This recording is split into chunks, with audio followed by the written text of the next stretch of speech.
Hi, my name is Sheri Falcone, and I am the clarinet and saxophone instructor at Mississippi State University. Today I'm here to help prepare you and give you some advice on the 2014 Mississippi Lions Band audition.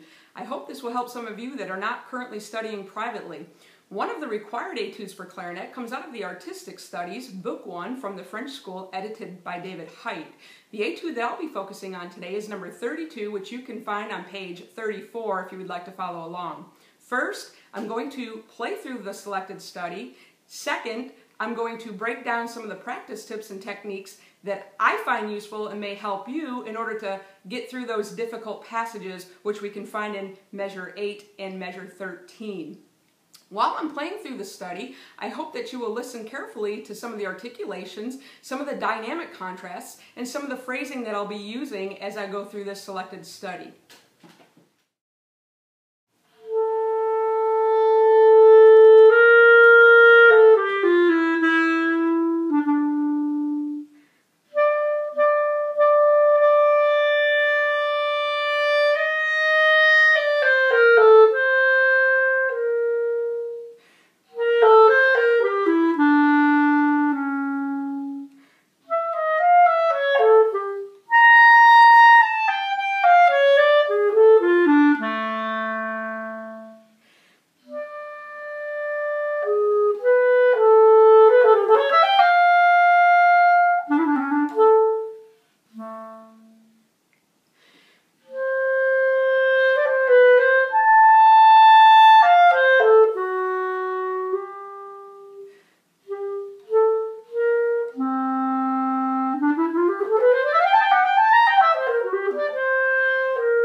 Thank you for listening. Hopefully that helped with some of the dynamic contrast and some of the phrasing within this etude. First, I'd like to break down the second measure. You'll notice there's 3 E's at the end of that measure that have dots with a little slur over it. We don't want to play those too short, and we don't want to play those all connected, but what I like to think of is a cello, and maybe a cellist taking the bow and bringing it across their string. Sort of needs a little bit of length, but a little bit of separation.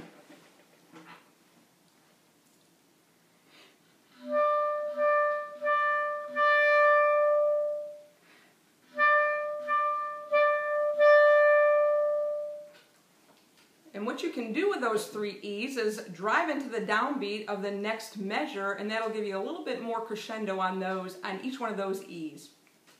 The next measure I'd like to focus on is measure 8, those 30-second notes. Some of the techniques that I use is to play this semi-backwards. What I mean by backwards is I'm going to play at the end of the 30-second passage, there's an F sharp to an A natural to a G. I'm going to play those with a pulse, maybe an 8th note or a 16th pulse, just so I know where every one of those beats lie, in hopes that I will actually land on those beats the way they need to be. So I'm going to play it sort of like this.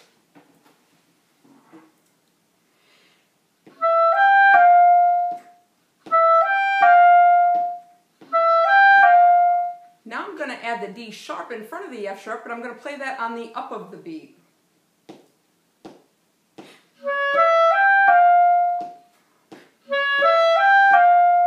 Now the B on the beat before the D sharp.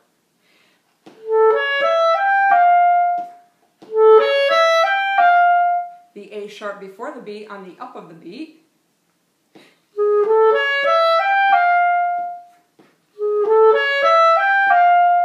the B on on the beat prior to the A sharp.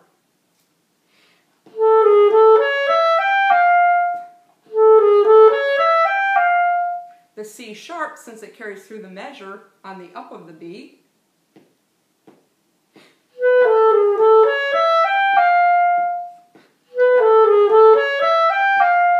The B on the beat.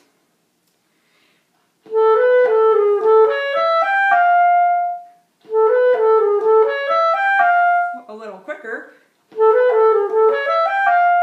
Now backwards.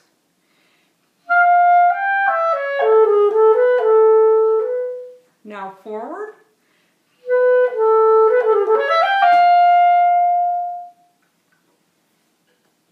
You can use that same technique in measure 13. It may take a little bit longer. My suggestion would be to work with a metronome so you understand. What you can do is put the quarter note at 58, but have the subdivision there as well to help you define where the beats are. In measure 13, it takes a little bit longer because there's more groupings of 30-second notes. What you have to be careful of is the little trill over the A and the third group of 30-second notes. You want to make sure you don't trill that A too long. I'll give you an example of how to play it.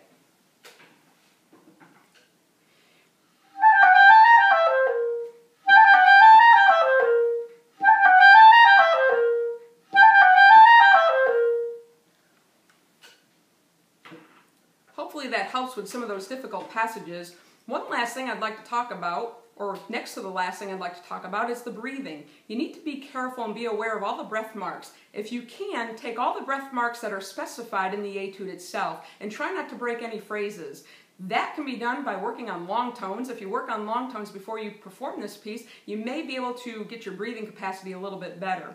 Last but not least, I took a little bit of liberties going into measure 25. There's a little fermata over the B, dotted eighth note, and you can take some time because the composer or the person that actually wrote this piece, Herbert Rees, wanted you to take some time there with a fermata. That's like being in band. When you have a fermata, the conductor is going to give you a fermata and let you know when to cut off. I'm going to give you an example of how maybe this is the way I would play it, or maybe the way you would like to play it.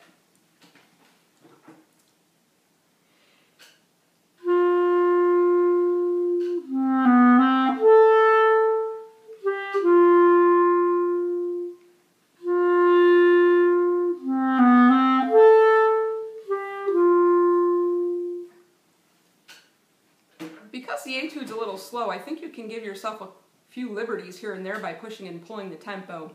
I hope this helps with your 2014 Mississippi Lions Band audition. Good luck.